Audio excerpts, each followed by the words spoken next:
Una vez más estamos llegando hasta usted a través de nuestra taza de café. Mi taza de café, como dicen mis amigos, ahí te estoy siguiendo en tu taza de café. Yo siempre digo, sería un privilegio enorme para mí tenerle a usted acá y que disfrutemos de una taza de café. Claro, donde quiera que usted se encuentre puede tomar café, té, chocolate caliente o agua de coco, bueno, cuántas cosas deliciosas se pueden tomar cuando uno tiene una conversación entre amigos, porque esta es una conversación entre amigos. Recuerde que el mundo de la Biblia es un mundo amplio, es un mundo, bueno, extenso. En el mundo de la Biblia hablamos de arqueología, de historia, de poesía, de cuánta cosa bonita hay alrededor del mundo de la Biblia. Ahora, en este momento llevamos ya algunas semanas de estar conversando acerca de el campo profético y el cumplimiento en la historia, partiendo del hecho de que Dios es Dios soberano y que Él tiene conocimiento del futuro. Para Él no existe el tiempo. Él todo lo mira en un eterno presente, vamos a decir, tiempo presente, porque Él dice, yo soy. Y Él dice que Él es el que es. Y Él es el que maneja los tiempos y las edades. Y Él es el que quita y pone reyes de la tierra. Y Él es el que usa instrumentos, si usted quiere, indignos, como nosotros mismos, para cumplir sus propósitos. Cuanto más si hablamos de los grandes reyes, de los fundadores de los grandes imperios mundiales. Dios usó sus vidas para cumplir sus propósitos. Algunos de ellos se convirtieron en el azote de Dios para su pueblo. Y de hecho estoy recordando que uno de los grandes conquistadores, uno de los grandes guerreros de las estepas, como fue Atila, rey de los hunos.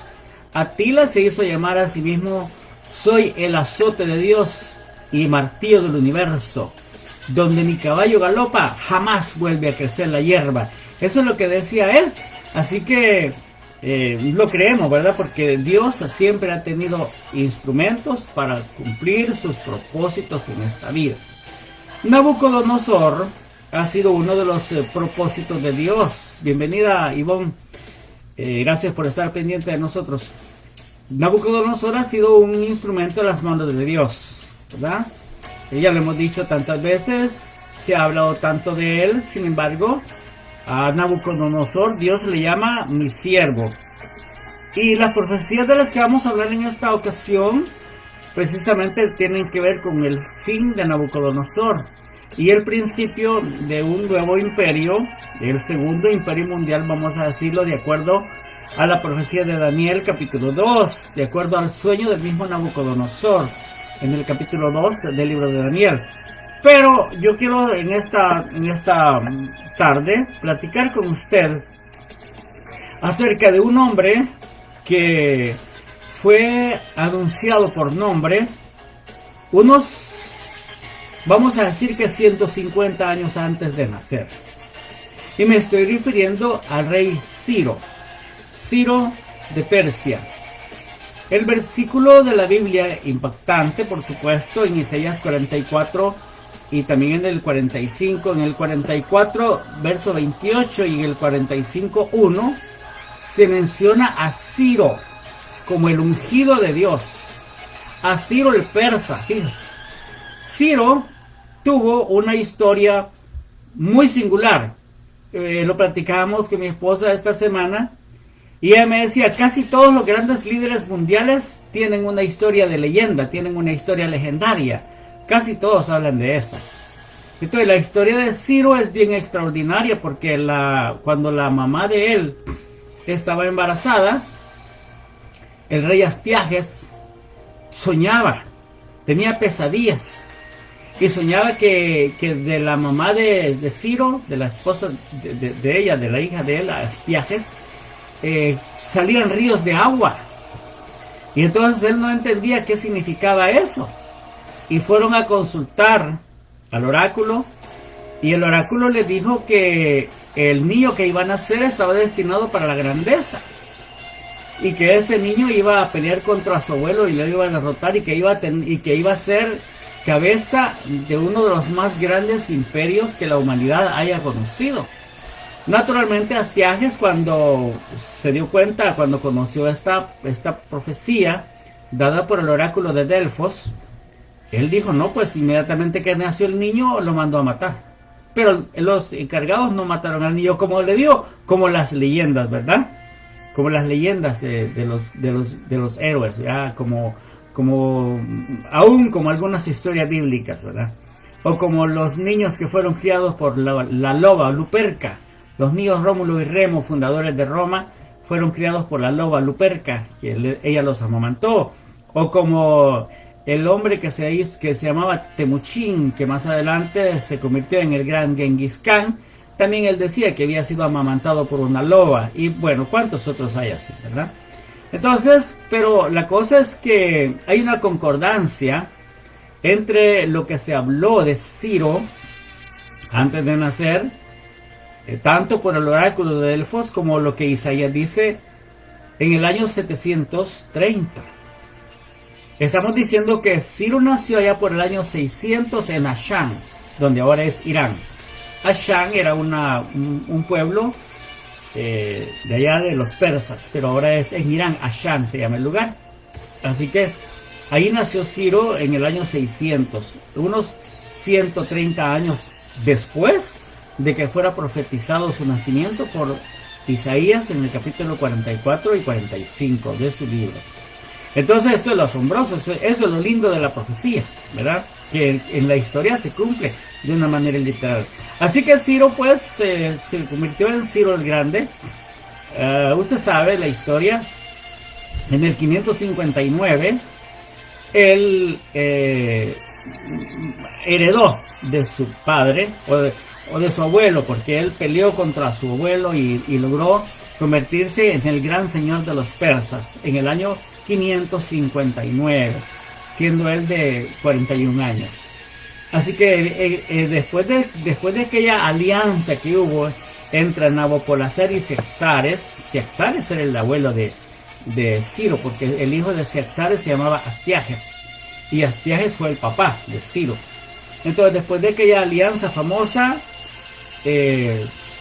por cuestiones políticas se dividieron el gran imperio asirio, y los babilonios, o sea, los descendientes de Nabopolassar, Nabucodonosor y los demás, tomaron para sí todo el área de Levante, hacia el sur, hacia la Palestina, hacia el Egipto. Y a los medopersas, les dieron todo el oriente de ustedes. Estamos hablando de Elam, estamos hablando de Media, estamos hablando de Persia, y estamos hablando de todos los pueblos que vienen al otro lado, de la Bactria y de todos esos demás, hasta llegar a la India, si usted quiere, pasando por Afganistán, Turkmenistán, Uzbekistán y todos los tanes, esos que están ahí. Así que, pero había un límite, el río Yaxar. El río Yaxar es un río que viene, que es un afluente del lago del gran mar de Aral, allá en la Siberia. Entonces el río Yaxar era el límite para uno de los pueblos de las estepas. El que cruzara el río Yaxar se iba a enseñorear de las estepas, allá de la Siberia. Allá hablamos de Siberia, allá la parte más remota de la que ahora conocemos como Rusia. Termina hasta allá por aquella península que se llama Kamchatka y va casi a hacerse vecino con Alaska, el estrecho de Bering, bueno, todo eso. Pero Ciro, cuando llegó a esta región del río Yaxar, se encontró con un gran desafío. Hasta aquí todos los reyes a los que él se había enfrentado eran varones, eran hombres, pero ahora se encontró con una mujer. Casi no se mencionan mujeres reinas dentro de los conquistadores y todo eso, pero aquí había una mujer que se llamaba Tomiris. Y ella era una mujer invencible, ella era una gran guerrera, lideraba una fuerza extraordinaria de gentes de las estepas, gentes que nacían a caballo, se puede decir. Nacían a caballo tirando con arco y flecha de una vez. Así que los persas, dirigidos por Ciro el Grande, encontraron una enorme oposición aquí, ¿verdad? Aquí a todo esto ya nos encontramos por el año 537-38. Ya Ciro ha conquistado Babilonia. Y antes de llegar allá, quiero detenerme un momentito aquí en la caída de Babilonia. Porque la caída de Babilonia había sido profetizada por Isaías en el capítulo 13. En el capítulo Isaías 21 también profetiza la caída de Babilonia y habla de que los ríos se habrían de secar y que la ciudad iba a caer impetuosamente sin previo aviso. Así lo dice también en el capítulo 47 de Isaías, lo dice que iba a caer repentinamente. Uno podría pensar lo increíble de estas profecías que fueron dadas por Isaías, porque estamos diciendo que aquí, cuando Isaías está profetizando, todavía Babilonia no era potencia.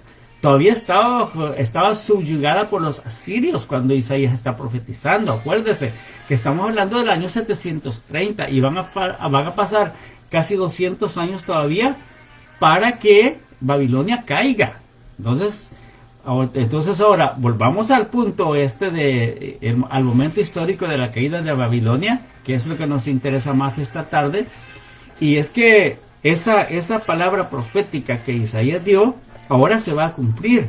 ¿Cómo así? Bueno, la Biblia dice que Babilonia sería dominante durante 70 años.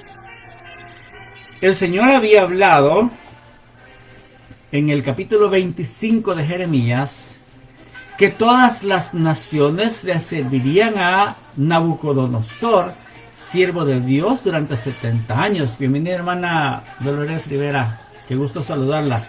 No sé dónde está ahorita, en Chicago, Nueva York. Como ahora usted ya se hizo viajera del mundo. Yo le digo a mi hija, ya te hiciste viajera mundana, le digo yo, porque anda viajando por cualquier parte del mundo. Entonces disfrutemos de las oportunidades que Dios nos da de viajar. Yo les digo a mis amigos, la vida es corta y el mundo es demasiado grande. Apresúrate a empezar a viajar para que conozcas bastante antes de morirte. Bueno, Jeremías entonces profetizó la caída de Babilonia en el capítulo 25 y está diciendo que las naciones habrían de servirle al rey de Babilonia, serían puestas bajo el yugo del siervo de Dios Nabucodonosor durante 70 años. Pero al final de los 70 años, dice, yo también juzgaré a esta nación. Dice que juzgará a Babilonia y que su caída será repentina. Bueno, es lo que le digo. Inició el gran imperio babilónico en el año 609, allá con la batalla de Carquemis, allá en la batalla de Megido, donde murió Josías. Con permiso, le invito a tomarse un café conmigo. Tomémonos un café.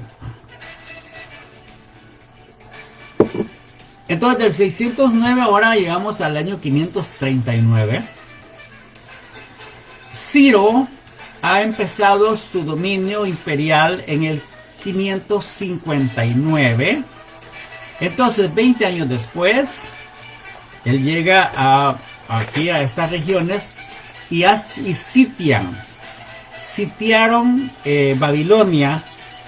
Ellos llegaron llegaron a principios del mes de octubre, y el 12 de octubre del año 539, estando aquella fiesta del capítulo 5 de Daniel, donde Belsasar, el nieto de Nabucodonosor, porque era hijo de la hija de Nabucodonosor, Belsasar, entonces estaban en aquella fiesta precisamente el 12 de octubre del año 539. Mientras ellos estaban en la fiesta, no se habían enterado que la alianza de naciones, la Federación de Naciones del Norte, así como lo dice Jeremías, que las naciones poderosas vendrán del norte, y como lo dice Isaías también, cuando dice, estos hombres no buscan gloria, no buscan oro ni plata, buscan mi gloria solamente. Así dice, mis consagrados, dice el Señor, los medos. A los medos el Señor le llama mis consagrados, los cuales no buscan oro y plata, sino que buscan mi gloria únicamente. Eso es increíble, que aparezcan esos versículos en el libro de Isaías, increíbles. Entonces, pero ahí lo está hablando en Isaías 13 y en Isaías 14, hablando acerca de cómo Dios traerá una poderosa confederación del norte contra Babilonia. Entonces, como le dije, mientras están celebrando allá a los dioses, a Nebo, a Bel, por eso es que más adelante dice, se abatió Bel, se derrumbó Nebo, fueron avergonzados los dioses en los que Babilonia confiaba. Mientras ellos están celebrando allá arriba, en el río Éufrates, arriba, los persas están construyendo una presa y están desviando el agua del Éufrates. Y usted sabe que el Éufrates cruzaba Babilonia. La puerta que se llamaba la puerta de Istar daba acceso a la ciudad, pero había canales a través de toda la ciudad de Babilonia.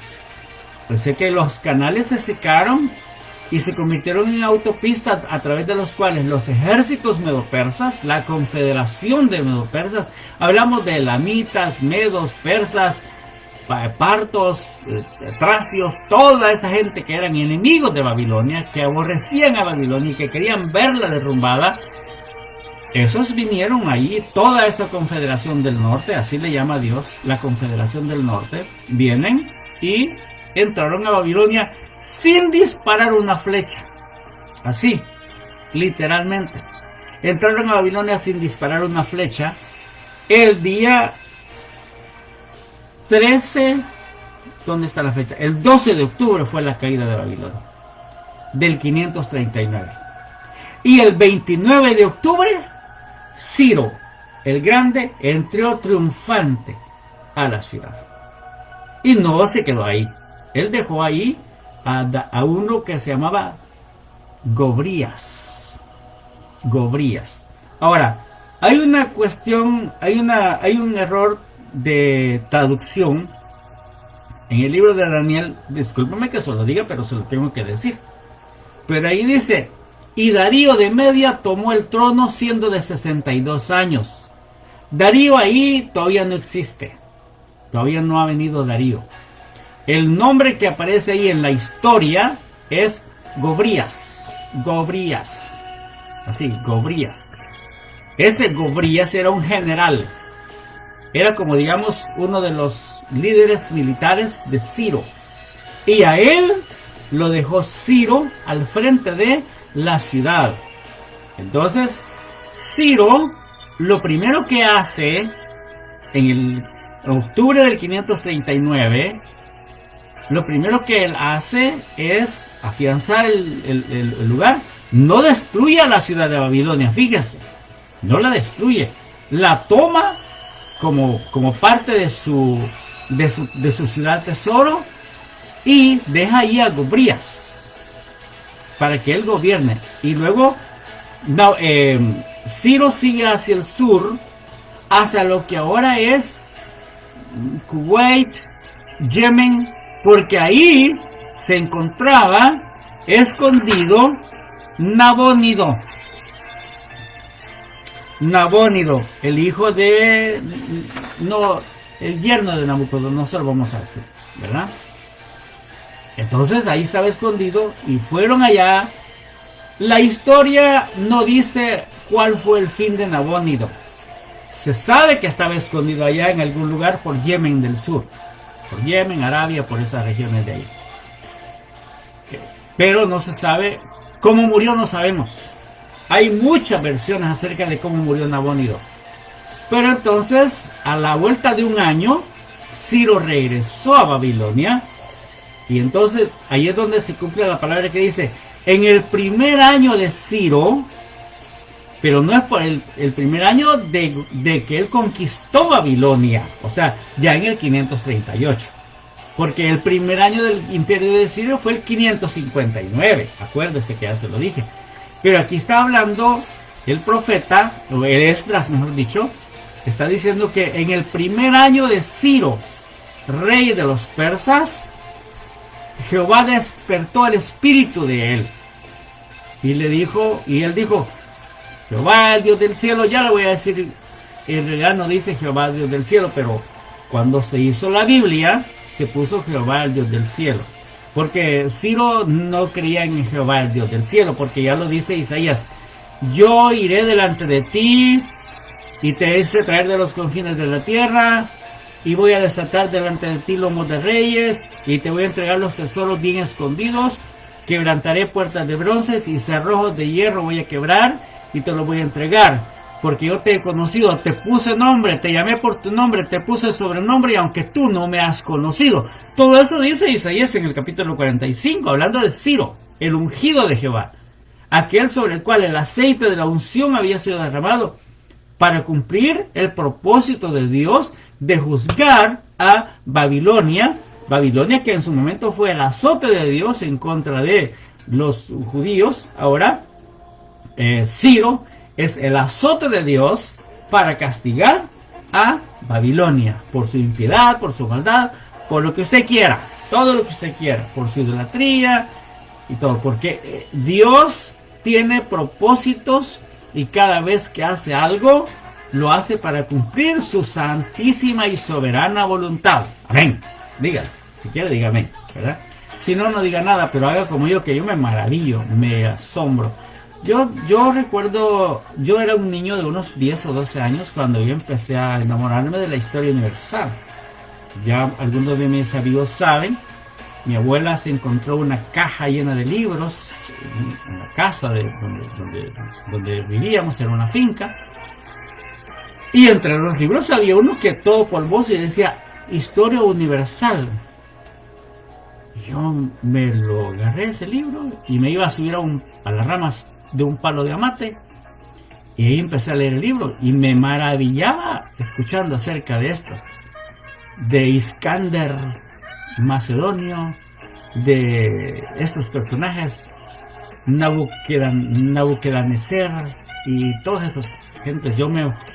Siendo un niño de 10, 12 años, yo ya andaba familiarizado con Nabucodonosor, con Ciro, con Darío, con todos esos, con Iskander, la historia le decía Iskander a Alexander, o Alejandro el Grande. Entonces, ¿se imagina? Sin embargo, ahora, dentro de la gracia de Dios, yo digo, qué bueno es el Señor, porque ahora Él me ha dado la gracia de relacionar la profecía con el cumplimiento en la historia. Eso es maravilloso. Eso es maravilloso. Eso es lindo. Poder ver usted en la profecía mencionar personajes que más adelante en la historia van a aparecer. No, hombre, eso es extraordinario. Como cuando yo leí por primera vez en el primer libro de los Reyes, capítulo 13, cuando aquel profeta que vino de Judá a Betel a profetizar contra el altar de Jeroboam, que le dijo, altar, altar, así ha dicho Jehová.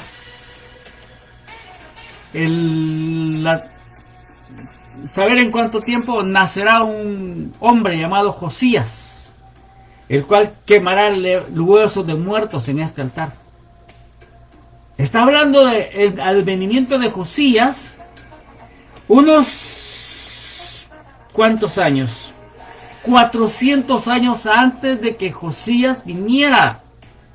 Porque aquí el profeta está hablándole a Jeroboam después de la muerte de Salomón, usted sabe, aproximadamente 930 antes de Cristo. Y Josías viene allá por el 580. ¿Cuántos años habían pasado? Casi 400 años. O 350. 300, digamos, para dejárselo barato a usted. Había pasado. Pero este fue profetizado por nombre. Igual que Ciro. Fue profetizado por nombre. Casi 150 años antes de que él naciera. Entonces ahora Ciro, pues, como le dije, él no conoce a Dios, pero Dios sí lo conoce a él. Sin embargo, él da un decreto donde dice, todos los que quieran regresar, regresen. Y ahí se cumplieron los 70 años del cautiverio. 609 al 539, haga usted la resta, bonito ahí, 539 para 609, 70. ¿Verdad? 70. Exactamente a los 70 años de que se habló. Pero entonces ahora es cuando Ciro establece un gobernante ahí y él se va otra vez a seguir con sus guerras allá en el oriente. Ahora le dije yo que llegó allá a la orilla del río Yaxares y que ahora él va a enfrentarse a Tomiris, la reina de estos pueblos de las estepas. Entonces él, como mira que la reina es poderosa, entonces él lo que hace es va y le propone matrimonio. 532. Va y le propone matrimonio, pero ella le dice que no se quiere casar con él. Ella es de esa clase de mujeres que no quieren casarse con nadie, porque ellas son independientes. Entonces van a la guerra y el hijo de Tomiris, que se llama Espargapises, va y muere en la guerra. Lo mata Ciro. Entonces viene ella, la reina Tomiris, y va donde Ciro a pedirle de favor que le devuelva el cuerpo de Espargapises. Espargapises, así se llamaba el muchacho. Un gran guerrero de las praderas, de las estepas también. Espargapises. Va ella y igual como la leyenda de Troya, ¿se recuerda cuando Príamo va donde Aquiles a pedirle el cuerpo de Héctor y un pacto de caballeros y se lo da y todo? Bueno, así igual aquí. Ciro le devuelve el cuerpo a Tomiris. Pero Tomiris le da una advertencia a Ciro. Le dice, vete de estas tierras, porque si no, tu sed de sangre va a ser saciada de una manera que no te va a gustar. Ciro dice, nada, son palabras de mujeres emocionadas. Y no se va. El gran Ciro, el hombre de Dios, el hombre que conquistó Babilonia para Dios, el hombre que le dio libertad a los judíos para que regresaran a sus tierras, el hombre que había sido profetizado 130 años antes de nacer, ahora está a punto de pelear allá a orillas del río Yaxares contra Tomiris, y ya junta a todo su ejército de las praderas, de las estepas siberianas, y se reúnen ahí y pelean, y Ciro es derrotado y se lo traen vencido a Tomiris, y Tomiris le corta la cabeza y mete la cabeza de Ciro en un tonel de vino, simbolizando la sangre. Entonces, te dije que te ibas a embriagar de sangre. Así que le metió la cabeza en un tonel de vino a Ciro. Así murió Ciro el Grande el 4 de diciembre del 530. Ahí. De ahí vamos a ver cómo va a continuar el imperio medo-persa y cuáles van a ser todas las, vamos a decirlo así, los beneficios que trajo a la humanidad entera el hecho de que a la muerte de Ciro y después de varias escaramuzas que se hicieron allí, Cambises, el hijo de Ciro era Cambises, conquistó Egipto, venció a So, faraón de Egipto. Pero a la muerte de Cambises, de una manera rara porque se murió en un accidente de caballo, vaya usted a saber si eso es cierto, Bardilla, uno que usted nunca ha oído mencionar, tomó el trono allá en Bactria, donde ahora es Afganistán, allá estaba él, y Bardilla también fue muerto más adelante por un hombre al cual la historia bíblica lo menciona como Darío. Él es el Darío que vamos a encontrar más adelante y que vamos a ver quién fue Darío. Pero acá, una de las cosas extraordinarias, como le digo, es de que estos hombres fueron considerados siervos de Dios. como Ciro, Nabucodonosor, y ahora las diferentes profecías que se dieron acerca de la caída de Babilonia, acerca de el retorno de los judíos, y nosotros podemos agregar a esto los beneficios que trajo a la humanidad el periodo de 70 años, durante los cuales los hebreos estuvieron cautivos en Babilonia, los beneficios. Quiero recalcar esto porque a veces no se habla de esto en la iglesia. No se habla. Y muchos de nosotros somos cristianos evangélicos por muchos años, pero hay muchas cosas que no las hemos escuchado. Tal vez porque no teníamos ni idea o porque no le hemos dado importancia. Pero fíjese, los beneficios que eran: uno, dejaron la idolatría. Nunca más Israel volvió a ser idólatra. Pero el beneficio más importante, que lo voy a recalcar, lo dije hace algunos días, pero lo voy a recalcar, es el hecho de que tuvieron la oportunidad de confeccionar la base para lo que sería el Antiguo Testamento. ¿Cómo así?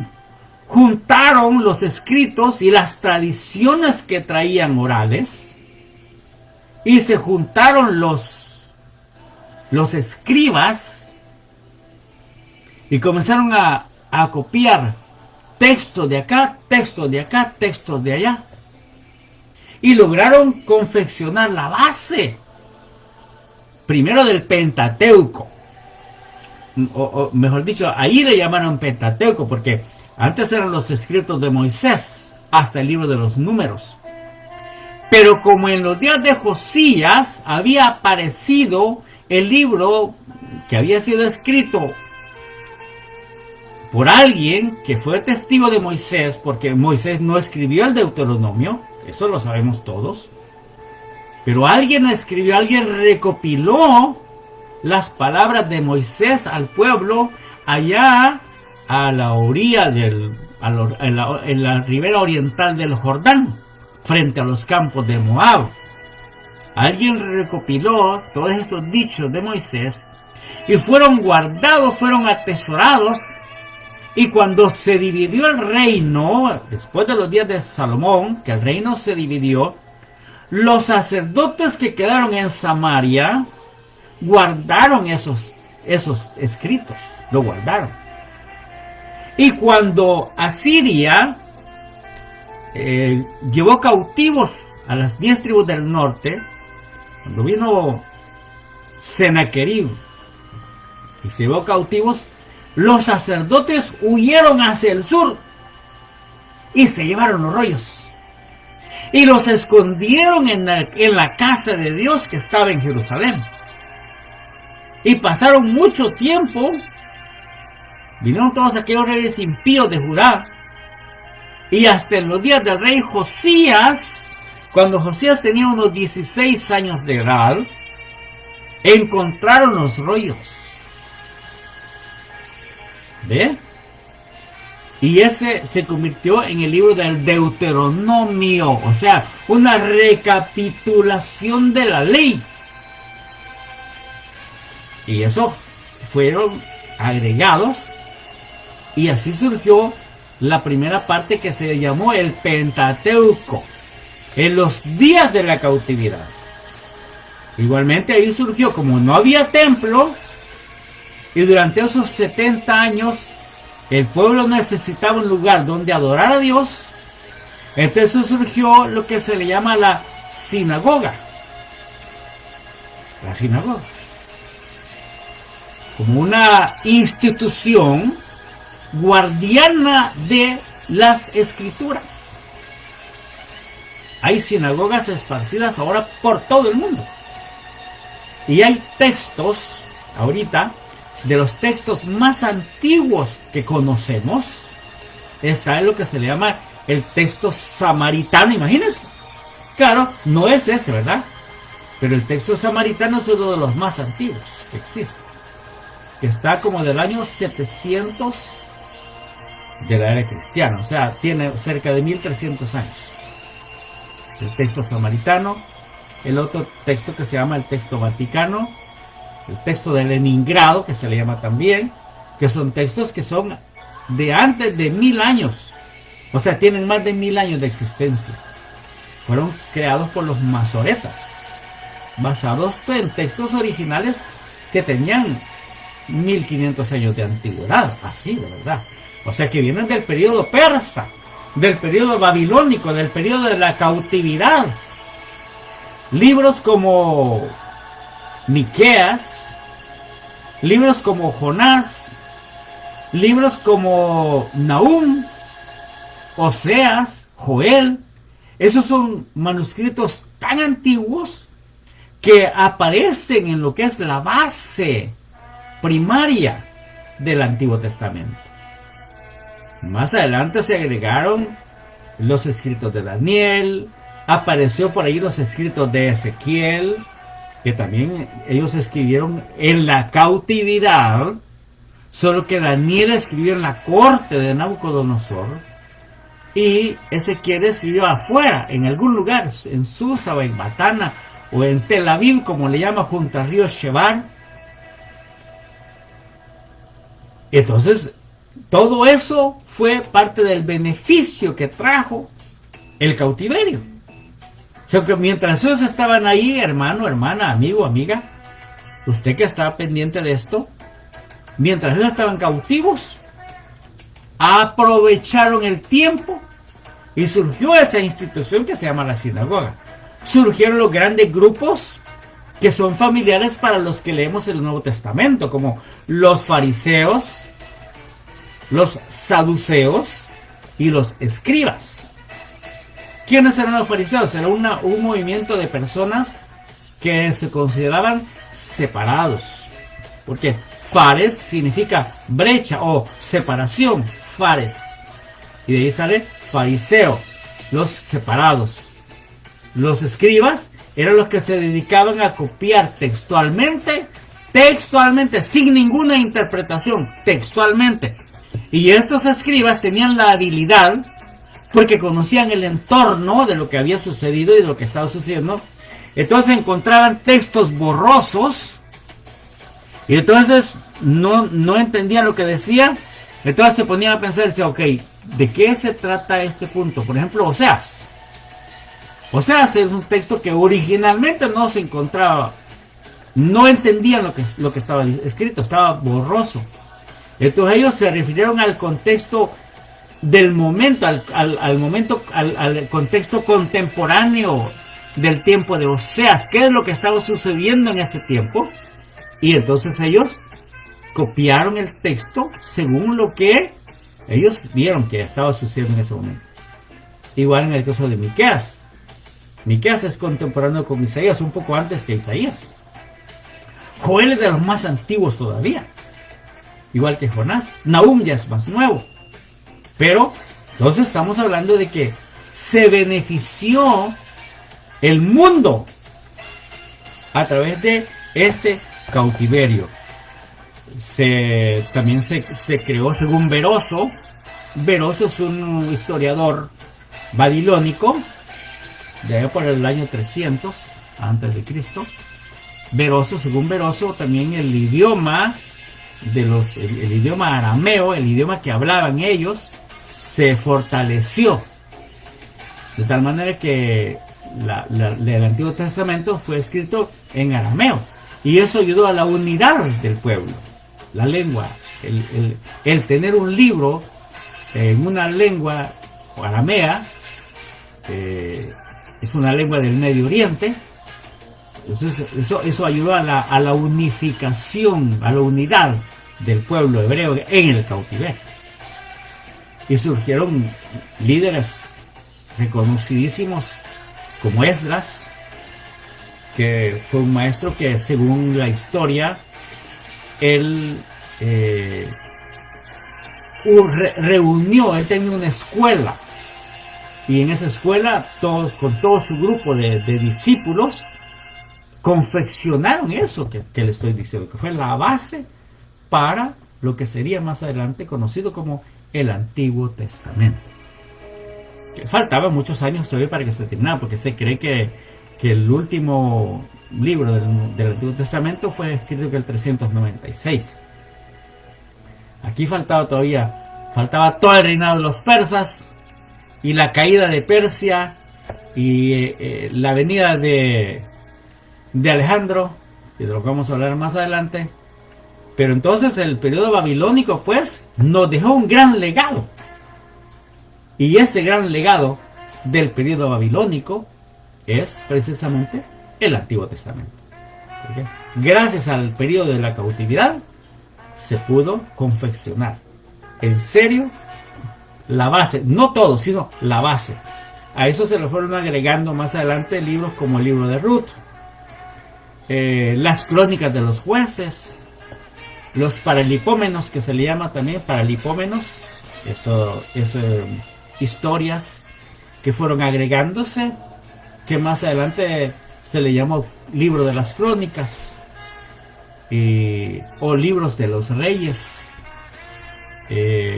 Todo eso se fue agregando más adelante, pero lo digo, la base fundamental fue confeccionada en este gran periodo de la cautividad. Así que benditos sean aquellos que fueron iluminados por el Señor para que nos dejaran este gran legado. Y gracias a Dios por Nabucodonosor también, que se dejó usar por el Señor como el azote, como el cinturón del Señor para darle duro, para castigar a su pueblo por rebeldes, y luego meterlos allí a Babilonia y dejarlos, la gran bendición de Nabucodonosor, dejarlos a todos juntos en un solo lugar, porque ahí se quedaron juntos en un solo lugar. Más adelante llegaron a ser tan prósperos que muchos no se quisieron ir. Ya vamos a ver de eso más adelante, a medida que vayamos desarrollando este interesantísimo, este emocionante tema del mundo de la Biblia, este tema del campo profético y su cumplimiento en la historia. Fascinante, maravilloso, me encanta, como le digo. No, yo siento que yo personalmente estoy siendo edificado, estoy aprendiendo bastante, estoy recordando detalles de mi juventud, se puede decir, porque bueno, yo era un niño todavía cuando empecé yo les cuento que mientras los otros míos mataban pajaritos con las ondillas, les tiraban a las iguanas, yo me devoraba el libro de la historia universal. Qué cosa interesante. Yo parecía loco, yo parecía fuera de época, pero gracias a Dios por eso, porque nos ha permitido a estas alturas que les sirvamos, que seamos de alguna edificación para más de alguno de los que nos oyen. Bendiciones para todos, y solo al Señor Jesucristo sea la gloria. Solo a Él, de verdad, solo a Él. Solo al Señor Jesucristo sea la gloria. El que nos amó, que nos lavó con su sangre, que nos hizo nuevas criaturas, y que muy pronto ha de regresar por nosotros para llevarnos con Él, para estar junto con Él por toda la eternidad. A Dios sea la gloria. Bendiciones, mis amigos. Salvador, Guatemala, cualquier parte del mundo donde nos sintonizan, y en cualquier día, en cualquier momento. Este es el mundo de la Biblia. Este es Eduardo Quijano para usted. Mi esposa, como siempre, ahí pendiente de la música, pendiente de que mi café no se me enfríe. Felicidades y gracias a ustedes por estar pendientes de nuestras conversaciones. Algún día, primero de Dios, estaremos juntos y nos echaremos una buena plática con otra taza de café. Cuídese. Feliz tarde. Bendiciones. Y permitamos que la sangre de Cristo nos limpie todo pecado. Porque de plano somos pecadores. No somos perfectos. Somos pecadores. Pero somos pecadores que podemos venir delante de la presencia del Señor a pedirle que nos limpie. Como dijo aquel hombre: ten misericordia de mí, que soy pecador. Eso es lo único que te pido. Ten misericordia de mí, que soy pecador. Y lávame con la sangre de Cristo. Perdóname. Dame de tu Espíritu Santo. No quites tu gracia de mí. No apartes de mí tu gracia. Porque tu gracia es suficiente para mí. Yo confío en esa gracia tuya, Señor. A ti sea la gloria, Señor, para siempre. Bendiciones a todos nuestros amigos, nuestros oyentes, los que nos siguen. Bendiciones Y a veces no me dan ganas de despedirme de usted, pero tengo que hacerlo porque hay muchas cosas que hacer y usted es una persona muy ocupada. Felicidades, pues buenas tardes. Adiós.